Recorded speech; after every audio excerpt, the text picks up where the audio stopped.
natin itong Yosek Claire Castro, abogada, Sara Duterte, abogada, Vice President, ay sila po yung nagpupukpukan ngayon ng mga matitinding hindi nagpapatalo ang Malacanang.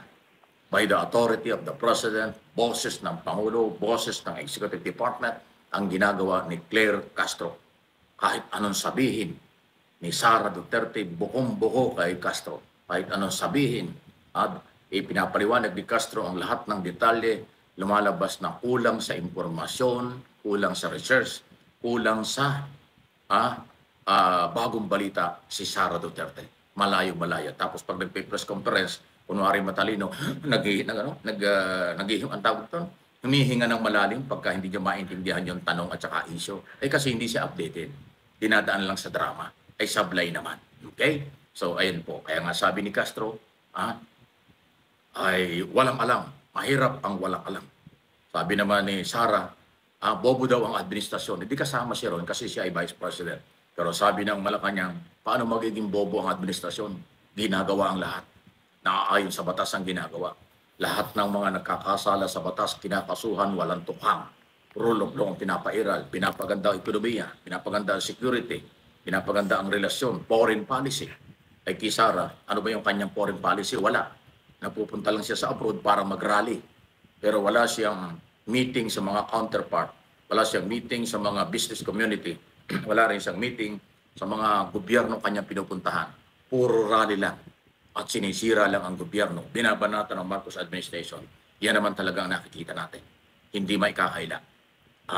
Parang siya ay Vice President na paninira lang ang ginagawa sa halip na tumulong sa gobyerno dahil siya ay parte ng gobyerno. Okay? So ayan po. Ang sabi ng Malacanang, Pro Castro, ang Pangulo ay hindi nagpapa-apekto. Trabaho lang siya ng trabaho. Kung ano man ang ginagawa ng mga Duterte at ni Sara, dahil wala daw alam, hindi updated sa nangyayari, okay lang sa kanila, pero pag tinanong siya ng media, na ipapaliwanag na mabuti.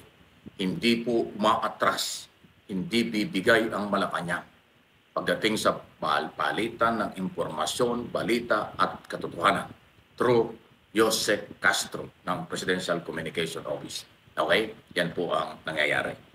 Kung yung mapapansin, mas marami rin ang medyang nag-aabang sa briefing yun ni Castro sa Malacanang kumpara doon sa karamihan ay mga vlogger na sinusubuan lang ng tanong si Sara na hindi rin alam mismo ng mga nagtatanong kung ano yung issue. Kaya sabi ko nga maraming tanong kay Sara sa kanyang press conference, yung nagtatanong hindi rin alam ang detalye ng itinatanong. Kaya pag nag-react si Sara sablay. So pinapahamak pa nung mga nag-i-interview, hindi ko naman nila lahat. Sa akin pong opinion, observation, ipinapahamak pa nung mga nagtatanong kay Sara Duterte kapag siya may press conference. Hindi na nga kompleto ang detalye na sinasabi ni Sara, susubuan pa ninyo ng mga maling tanong, mga issue na hindi gaano kabisado kaya nalalaglag. Okay, sinong may kasalanan dyan? Kayo rin. Kasi kayo ang inibitahan sa press con, kayo ang nagtatanong, sinusubuan nyo na kung ano-ano. Ayan, so yung style lang, kaya ngayon ang lumulutang sino ang bobo? At sino ang walang alam? Mabigat na tanong yan. Ayan po ang labanan ngayon. Sino ang bobo na totoo? At sino ang walang alam na totoo? So bahala na kayo kung ano ang inyong dating sa mga issue ito. Pagdating ho sa hindi lang papaniwalaan, sino rin ang mas matalino? Pareho silang abogada. Sino ang mas matalinong magpaliwanag, sumagot sa national issue at kayang i-justify ang sinasabi between Attorney Castro at Attorney Sara Duterte? Sino? Bahala na kayo. Sino ang kapanipaniwala? Sino ang matalino? Alam na po ninyo yan. Bahala kayo. Okay? Sunod na ating pag-usapan. Eto, tuluyan ang lumalabo. Dumidilim na para ding sabaw ng pusit. Ang interim release ni Duterte, ni former President Duterte, dyan sa ICC. Kasi nga maliban sa walang kumukop, walang bansa na nakikitang pwedeng pansamantalang paglalagay niya. Dahil may mga bansang pinuntahan, hindi siya tinanggap. Baliwala. Ayaw talaga kasi crime against humanity ang kaso. At higit sa lahat, matindi po ang oposisyon. Matindi ang pagtutol ng ICC prosecutors at yung mga abogado ng biktima sa crime against humanity. Nagsanib sa po yung opisyal na ICC prosecutor sa katauhan ni Mama Niang, Attorney Niang, siya po yung prosecutors na black.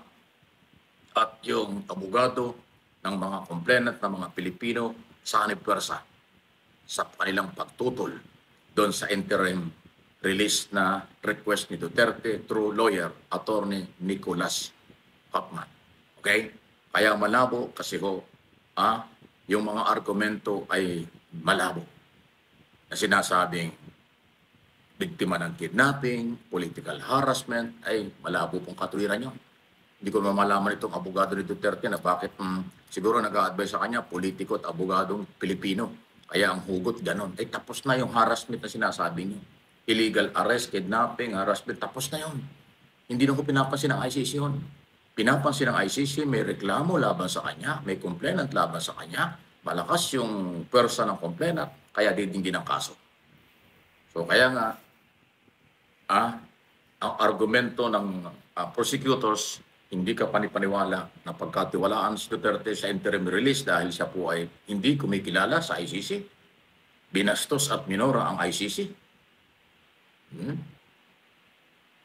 At hindi inirespeto ang warrant of arrest. Sa halip ay sinabing kidnapping at marami pa hong ibang sinabi doon.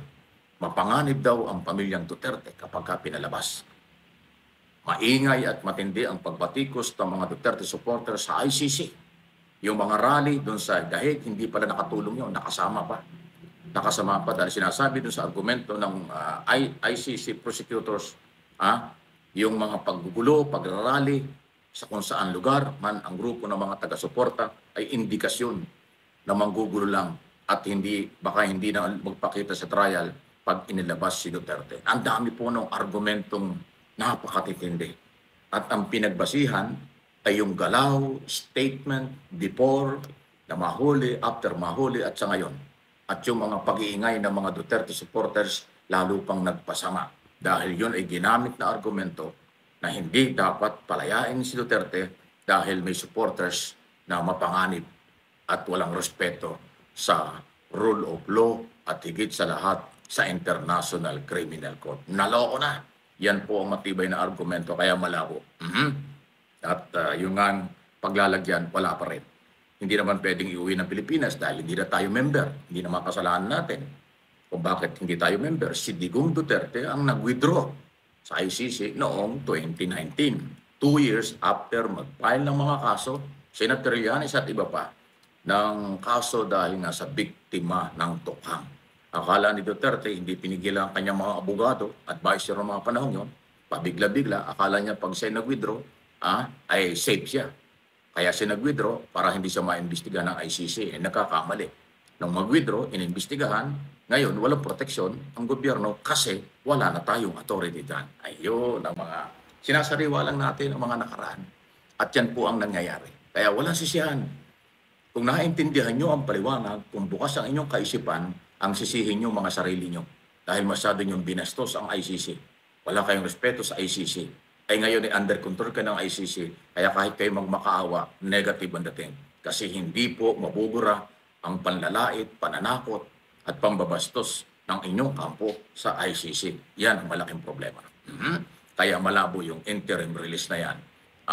Gumising kayo dahil baka pagka hindi kayo nagising sa pangarap nyo, maging bangungot, delikado yan. Di ba? Yan po ang laki-laki na ibinabayad. Totoo ba yan? $1,000,000, $1,000,000 euro.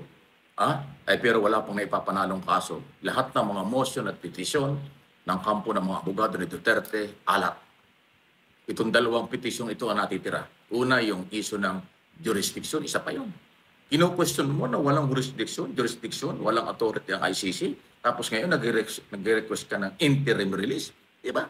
Kabaliktaran. Diba? Parang kaibigan mo, sinabi mo yung kaibigan mo, walang alam. Tapos bandang huli, humingi ka ng tulong sa kanya, o wala pa lang alam, ba't ka nahingi ng tulong? Ganon din ang ginawa nila. Wala daw jurisdiction ang ICC kay Duterte. Tapos ngayon, nahingi sila ng tulong na palabasin, interim release. Ay ano yun? Kaya alam nyo, ang problema nyo ay yung abogado ni Duterte. Nilalagay kayo sa balag ng alanganin. Yung kanyang galaw, napapahamak pa si Duterte. Common sense. Kung may pag-iisip kayo. Walang respeto sa ICC, tapos ngayon hihingi ng tulong. para i-release. Ay paano kapag bibigyan?